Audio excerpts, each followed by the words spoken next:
Hi everybody, my name is Anne Winfrey and I'll be presenting a patient that came in with primary hypertension. So this is my overview. So I'm going to talk about the chief complaint, history of present illness, family history, social history, the subjective objective, the assessments. The treatment is based on the American Code of Cardiology and American Heart Association's clinical practice guidelines. I'll go over my treatment barriers and the references. So for chief complaints, patient comes in with occipital headaches, blurry vision, occasional heart palpitations, dizziness.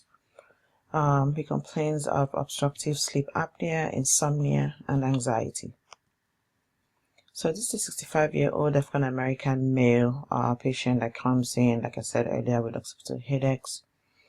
He has no past medical history on file because he's a recent immigrant from Africa. So he was brought in by his son. He admits to having lower back pain that's controlled with OTC NSAIDs. He complains about sleeplessness and anxiety, like I said earlier. But the patient is up to date with his immunizations. So for family history, so he has a 98-year-old dad that's alive, has a history of hypertension, but it's controlled, had a stroke with left-sided residuals, so he's wheelchair bound. His mom is 82 years old, has a history of breast cancer, but she's cancer free for now. Has controlled hypertension as well, she's alive. And he has a brother that's 60 years old, he's alive and well as well. So for social history, he denies any smoking, he drinks liquor daily, denies any substance use, he's sexually active. He admits to eating high sodium diet, and he's physically inactive because of that lower back pain that he has. So subjective information, constitutional wise, the patient's state is generally in good health except for this recent occipital headaches and back pain. So he admits to occipital headaches, he denies any head traumas or dizziness. He denies any problems with his neck, no lumps, swollen glands, or pain or stiffness. For his eyes, he admits to blurry visions and he uses corrective lenses. For his ears, he denies any problem with his ears, or nose, nor mouth. And he has no issues with his throat. Cardiovascular wise, he denies any chest pains, but admits to heart palpitations occasionally. Respiratory wise, he denies any cough or wheezing. GI wise, he denies any abdominal pain, nausea, vomiting, any diarrhea, any constipation. GU wise, he denies any urinary frequency and nocturia. He admits to back pain, but denies any radiation of that pain to his lower extremities. So for integumentary skin, there are no lesions on the skin, no rashes. He denies any syncope or seizures. Psych-wise, he admits to anxiety, sleeping difficulties, alcohol use, but denies any suicidal ideations or any attempts at suicide. Endocrine-wise, he denies any diabetes, denies any anemia, HIV, or easy bruising. And for allergies, he denies any history of anaphylaxis, and no latest allergies or any food intolerance. So this patient's height is 72 inches, his weight is 296, so he's morbidly obese. His BMI is 40.14. So the office blood pressure was 155/99, but this patient came in with a list of his home monitored blood pressures, and the average came to like 150/98, which is really high. So he's at a stage 2 hypertension. Pulse is okay. So like I said, constitutional wise, he's 65, he's African American, acute distress, he's obese. He appears his stated age, he's well groomed, he's cooperative, he's alert and oriented, speech is clear, he answers questions appropriately, so there's no confusion, he maintains good eye contact. So eyes, so there are no crusting or no exudates on his lashes. So phonoscopy was done, there was no hemorrhage, papilledema or cotton wool spots. So ENT wise, all the canals are patent. Bilateral or tympanic membranes are pearly gray with positive light reflex. Landmarks are easily visualized, no septal deviation, no dentition is intact, no exudates. Tongue is pink and moist, gag reflex is present. Neck is supple with full range of motion. Trachea is midline, no goiter or masses detected. The neck veins were flat, without bruit. Respiratory wise, clear auscultation, bilateral, no extra sounds heard, no adventitious sounds heard. Cardiovascular wise, S1, S2 were heard, regular rate and rhythm, no clicks, rubs, no murmurs. Cap refill was 2 seconds, and pulses were +3 toward there were no edema noted. So breast wise, the tissues were free from any masses or tenderness. GI wise, the abdomen was rotund but soft and non-tender, no scars were seen. Positive bowel sounds on all 4 quadrants, no renal masses with palpated, no bruit or heard over the aorta or renal arteries. So muscle strength is 5/5, both upper and lower extremities, with good range of motion in all extremities. Skin is clear of any lesions, scars, no warts, no rashes. It's dry and warm to touch. Color is normal for ethnicity. Skin is elastic. Nails are smooth. Neuro-wise, patient is not unrelated to person, place, and time. Cranial nerves 2 through 12 are within normal limits. Speech, memory, and expression are within normal limits as well. So for assessment, so this patient has some of the risk factors for primary hypertension, which includes age. He's over 65. He's obese. He has a family history of hypertension. He's African American, which puts him at a high risk for hypertension. He admits to eating a high sodium diet. He's an alcoholic, and he lives a sedentary lifestyle. So the patient has morbid obesity, obstructive sleep apnea, alcohol dependence, insomnia, anxiety disorder. That was diagnosed using the behavioral assessment tool that was used in the office. So the laboratory testings are recommended by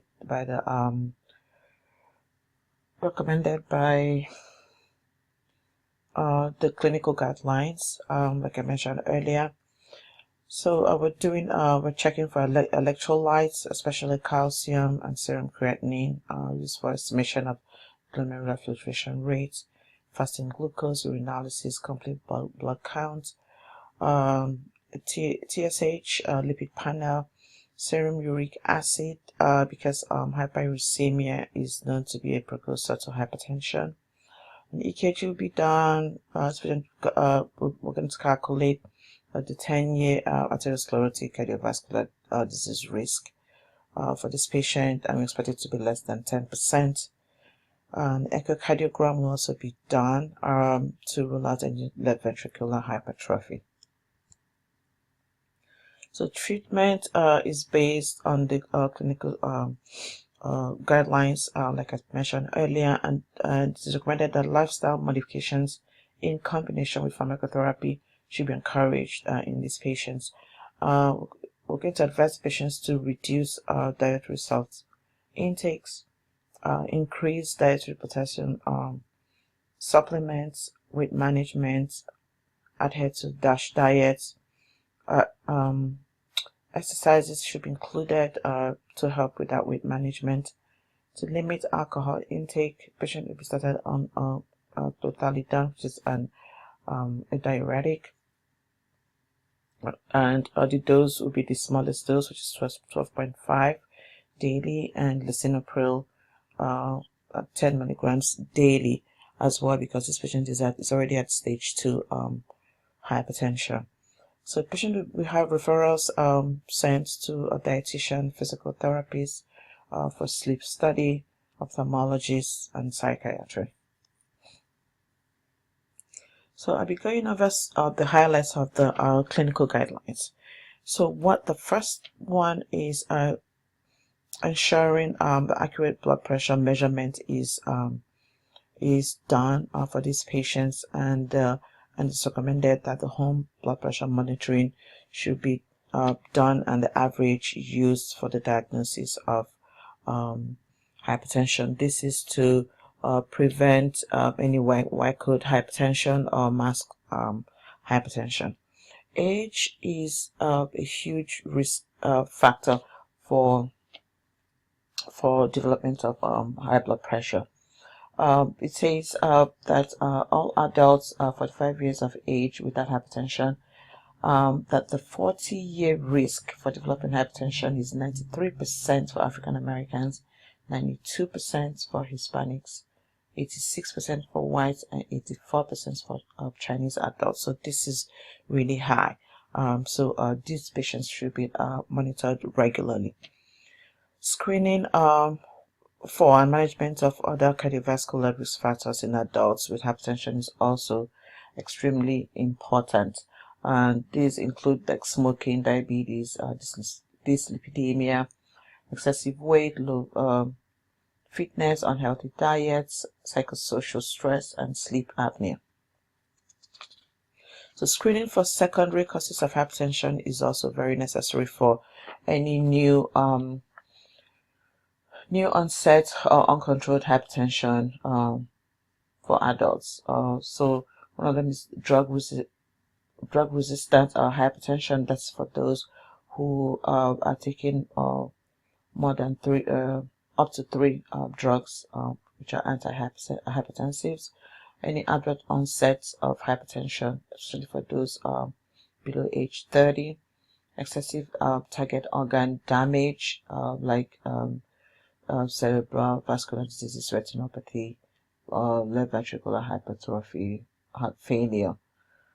So these patients need to be checked for any secondary causes of hypertension, which could include things like primary aldosteronism, I can't pronounce anything now, aldosteronism, obstructive sleep apnea, drug-induced hypertension like those who are on NSAIDs or decongestants, caffeine, monoamine oxidase inhibitors, and alcohol-induced hypertension.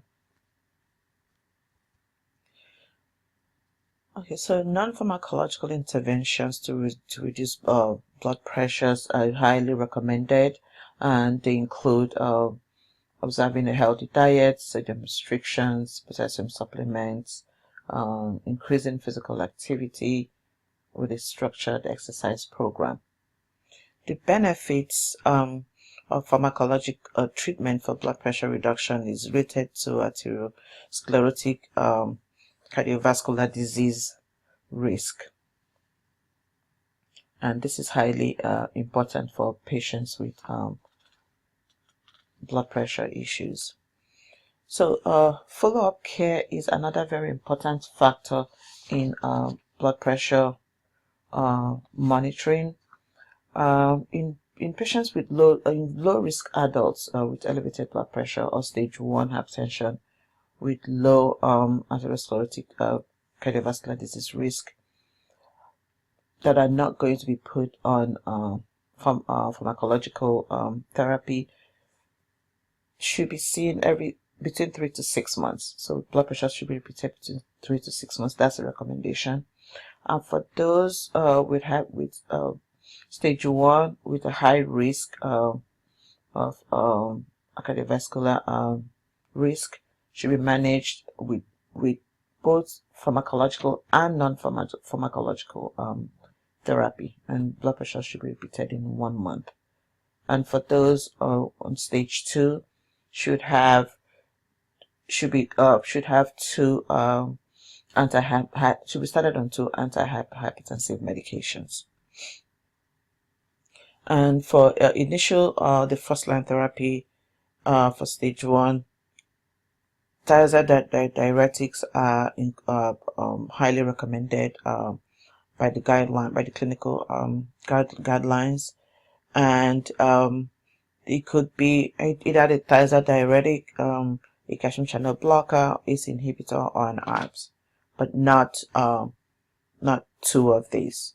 So a diuretic is what is highly recommended. In African Americans with hypertension but without heart failure or chronic kidney disease, they should be started on a thiazide diuretic. That is highly recommended. And clothalidone is one of the diuretics that is highly recommended because of its long half-life, and it's known to be beneficial in reducing cardiovascular accidents. So in adults with hypertension, it is recommended that they have that a clear, detailed, and current evidence-based plan of care be put in place by the primary care providers. This is to ensure the achievement of treatment and management management goals, to ensure an effective management of comorbid conditions, and for timely follow-up with the healthcare team, as well as to ensure that these patients adhere to cardiovascular disease evidence-based guidelines. And this has become increasingly difficult now because of the pandemic that we're experiencing, and some of the treatment barriers that I've seen with these patients is the recommendations that we have in place, which is to have an effective behavioral and motivational strategy to promote lifestyle modifications, which this patient really needs. But because of the pandemic, his diet cannot really be controlled right now, because according to him, he's forced to have like canned foods mainly, and that has a lot of sodium in it. He's not able to go out and exercise because he's afraid of contracting the virus. And there's also the problem of being able to see his primary care physician, because of the pandemic, he's not able to go in as often as he's supposed to, and he's supposed to have a home health nurse come to the house to help out with monitoring his blood pressure and making sure that his medications he's taking medications the way he's supposed to take them. But that is not possible right now because the nurses are not able to go to the homes to visit these patients. So telehealth is what the patient has fallen back into, but he's not able to do that as often as possible because according to him, he's not getting the same effect or the same satisfaction that he gets from actually going to see the doctor. And these are my references. Thank you very much.